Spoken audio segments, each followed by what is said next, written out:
North Korea's Kim Jong-un has been making headlines in recent days with fresh nuclear weapons ambitions and allegations of a smear campaign by South Korea. We have more in this edition of Issues and Insiders. Do stay with us. Welcome to Tuesday's edition of Issues and Insiders for August 6th here in South Korea. I'm Min Sunhee. It's that time of the week yet again when our panel of foreign reporters touch upon the stories making headlines here in this part of the world. For this, I have Jacco Zwetslook, host of NK News podcast. Jacco, welcome back. Thank you. Nice to be here again. I also have Andres Sanchez Braun, correspondent for EFE Spain. Andres, it's good to have you here. Thank you, Sunhee. It's always great to be here. Thank you. Right, Andres, Kim Jong-un recently presided over a ceremony marking the deployment of over 200 nuclear-capable missile launchers to frontline units. Let's start off with details about this latest act of defiance, if you will. Yes, on Sunday, Kim Jong-un presided over this big ceremony that took place at the Mirim military training ground in eastern Pyongyang. His daughter was there, this girl that is believed to be called Kim Jong-un, and I think that's quite significant because she's been attending only the most notable military-related events. But yes, the ceremony basically consisted in Kim Jong-un handing over to the military 250 transport erector launchers, TELs. They never specified what system this TEL was for, but we can tell by the pictures that it's for this apparently this missile called the Hwasong 11, which has been tested profusely since 2019. It apparently is already operational, and we do know that it has been tested on the field because this happens to be the missile that North Korea apparently has transferred to Russia. Has been transferring to Russia apparently since last year, and that has been used by the Russian army in Ukraine. All in all, it's a dangerous missile for a number of reasons. One is that it does fly on low altitudes, and it's capable of what is called a pull-up maneuver on terminal flight phase, which makes missile defense systems. It makes it very hard for missile defense systems to track and destroy this kind of missiles. And as you were mentioning, according to the regime, this is a nuclear-capable missile, something that is plausible, I'd say, but of course it's impossible right now to verify if this is true and if this missile is actually capable of carrying a heavy payload. What we do know that it would probably have enough range to reach any point of the Korean peninsula. And basically what this is telling us is that Pyongyang is signaling to Seoul, look, we have 250 TELs on the frontline units.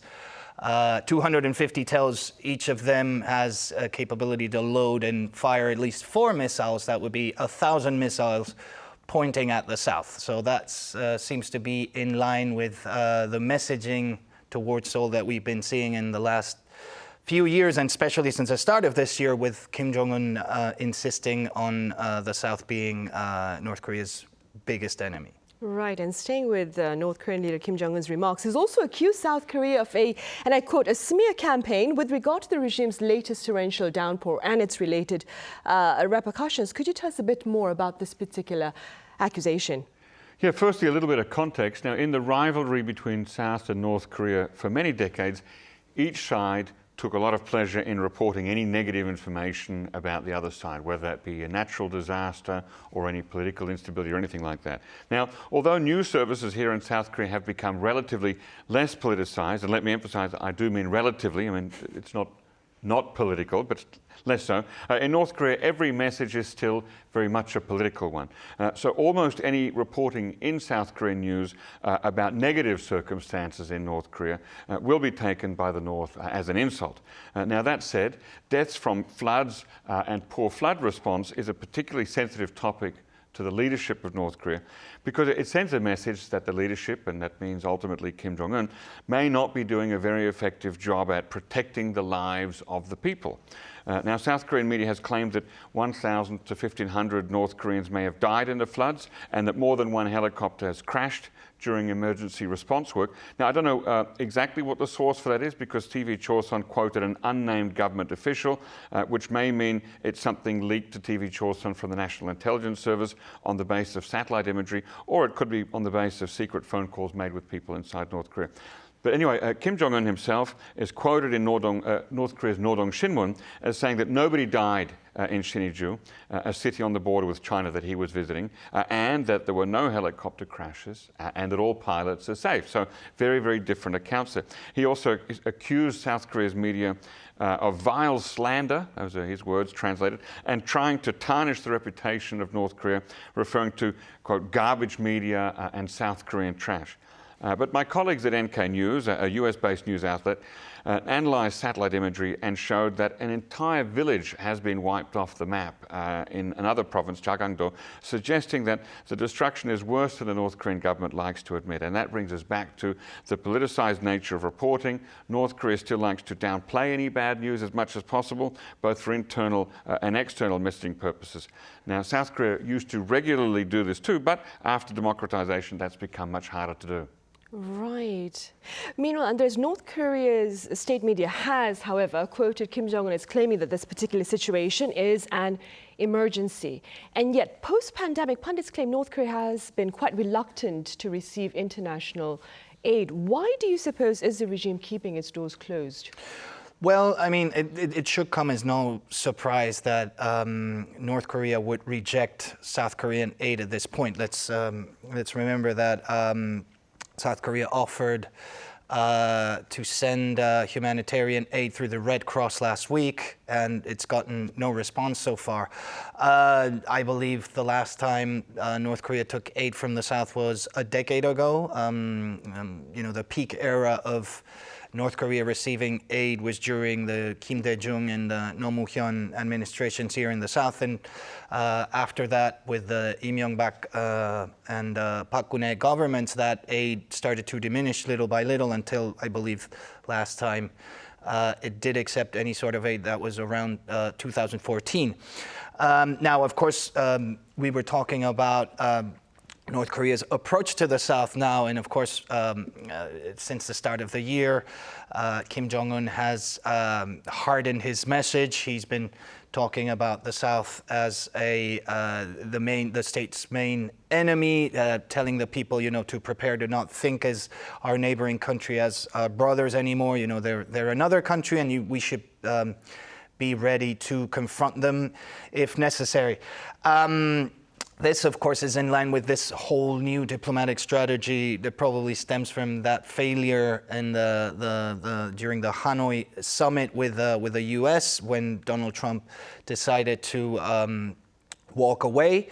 I think what is interesting is also the fact that Russia, which is warmed up to North Korea recently, also offered aid, but Kim Jong-un very politely rejected it. So I think that probably means that even though this is clearly an emergency, the regime seems to believe that it doesn't really need that aid that much. And of course, this also sends the message of self-reliance, which has been important, especially since the pandemic, telling the North Korean people that, you know, we're back on our own. This is a world where, you know, we're sanctioned, we're cornered by all this international community, but we find our ways to survive. And there was all this coverage of Kim Jong-un rolling up his sleeves and going up to Wiju Air Base and, you know, assessing the helicopters landing and taking off, etc. But I think the most important aspect on this whole aid issue is the fact that we haven't seen any public announcements of China offering any aid in this case. And I think this is interesting because the Amnok River, of course, is a river shared by both China and North Korea. And in this part that flooded around Sinŭiju city in Gwiju County, which borders on the other side, has Dangdong City. So this could probably show there was poor coordination between the two countries in this aspect, in terms of managing floods, and this comes at a point where many people believe that the ties between the two allies, between China and North Korea, might be a little frayed. Especially since North Korea has grown so close to Putin's Russia lately, and this would probably not make Beijing very happy to be seen as some sort of trilateral, part of a so-called trilateral alliance, and I think that goes against what Beijing is trying to show itself to the world. But anyhow, I think it's important, given that this is also the 75th anniversary of the establishment of China-North Korea relations, and it's definitely, we haven't seen a celebratory mood in that sense, I would say. Right. Meanwhile, with regard to North Korea's state media coverage of this particular event, now, as you mentioned earlier, the regime is known to shun away from coverage that may reflect negatively on it, and yet it covered the results of the floods in quite detail, including images of Kim Jong-un on site. How do you explain this shift in media strategy, if you will? Yes, it's difficult to explain, but basically I don't think it's a new strategy. I think it's just Pyongyang trying to get ahead of the story so it can change the valence of that story. And let me explain what I mean there.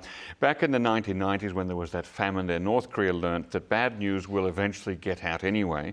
So it tries to get ahead of the story and spin it in a favorable light. So a good example of that is in May 2014, after a newly built apartment building collapsed in Pyongyang, reportedly killing dozens of people. For the first 5 days, the state media at first didn't report anything about that. But then it reported the building collapse without giving any details about how it collapsed or how many people were killed or injured. However, the focus was on officials from the government coming to the site of the collapse and apologizing to the people, pledging to do a better job. It was also reported that Kim Jong-un himself sat up all night feeling very sad and painful about the collapse. Now, I don't think that Kim Jong-un himself visited the site, but he did send his prime minister. Now, fast forward to the next year to 2015, there were floods in the northeast of the country around Rason. Kim gave orders that the city be rebuilt, and he actually went there to visit it in September, ahead of the proposed deadline of the rebuilding in October, and he was filmed there looking around, and the state media highlighted how emotionally troubled he was by the floods and the people suffering. And then in September 2020, the first year of the pandemic, he visited areas hit by a typhoon, also in the northeast of North Korea. So he has a record now of visiting areas to promote disaster relief areas. So what's new maybe this time is that it's happening a little bit earlier, so he's gone to the flooded areas while the water level is still high, so we saw him in a boat. But the messaging is still the same, that Kim cares for his people, and when they suffer, he feels their pain. And in doing this, he's following a long tradition of national leaders around the world visiting disaster sites to A, comfort the locals, the residents who are affected, and B, to oversee the relief work. And I looked back in history and I found that the first modern case that I could find of this thing happening was back in 1807, more than 200 years ago, when King Louis Napoleon of Holland visited the city of Leiden, where coincidentally I was born, after a ship carrying gunpowder exploded, blowing up a whole row of houses and killing a number of people. And King Louis Napoleon went there and comforted the people and oversaw the rescue efforts, making himself a very, very popular king, a little bit dangerous in the eyes of his brother Napoleon Bonaparte, and ultimately he was removed from power. But anyway, my point is there's a long tradition of national leaders doing exactly this kind of thing. Right, I see.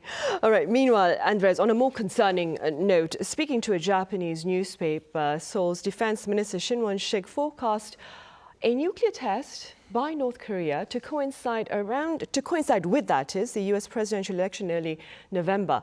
Do tell us more about this particular outlook, and what are your prospects with this potential scenario?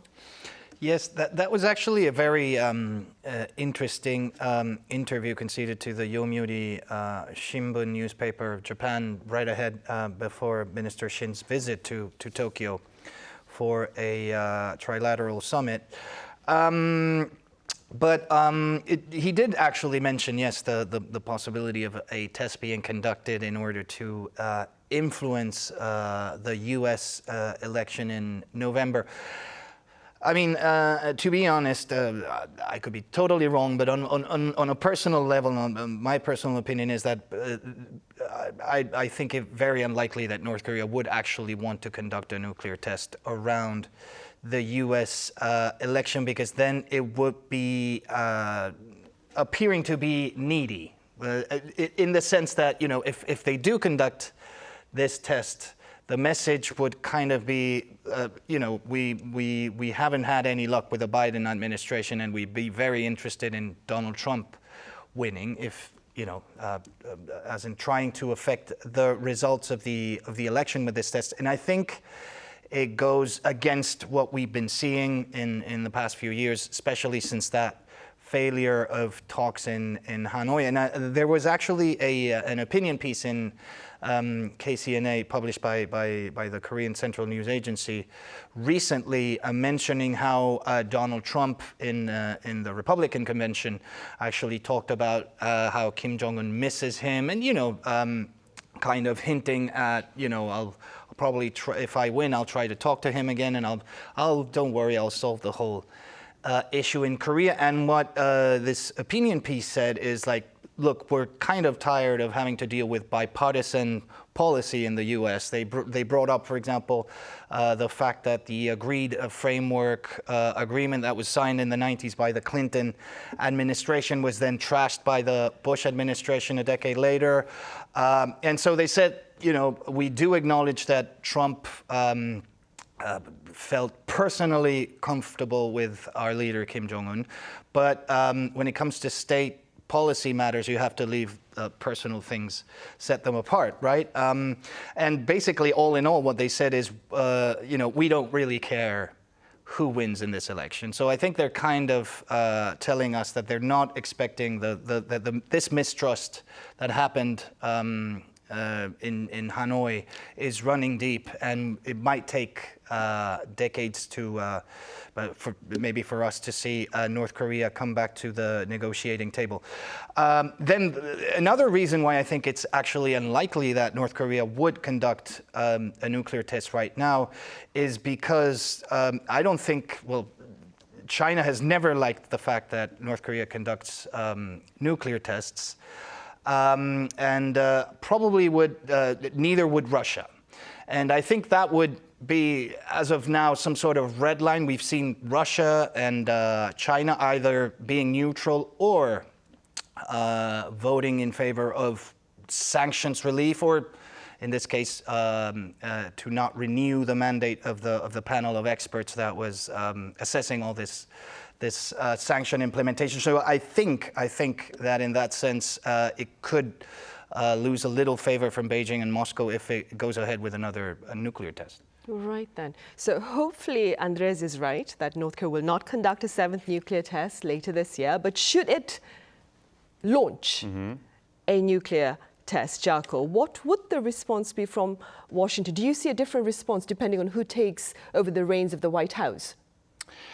Well, Donald Trump, of course, is unpredictable. We saw that in his first term. According to the Brookings Institution, I just learned this recently, he once considered actually using a nuclear weapon on North Korea while falsely blaming it on another country. In other words, he considered a false flag operation. Luckily, of course, that didn't go ahead, and in the end, he had 3 meetings, personal meetings with Kim Jong-un, and exchanged many warm letters proclaiming his love for the man. So what would he do if voted back into the White House? He might start by condemning the test, which is what his advisors would surely urge him to do. There might be some angry words on social media, and then some pressure, perhaps direct and indirect, on China to do something.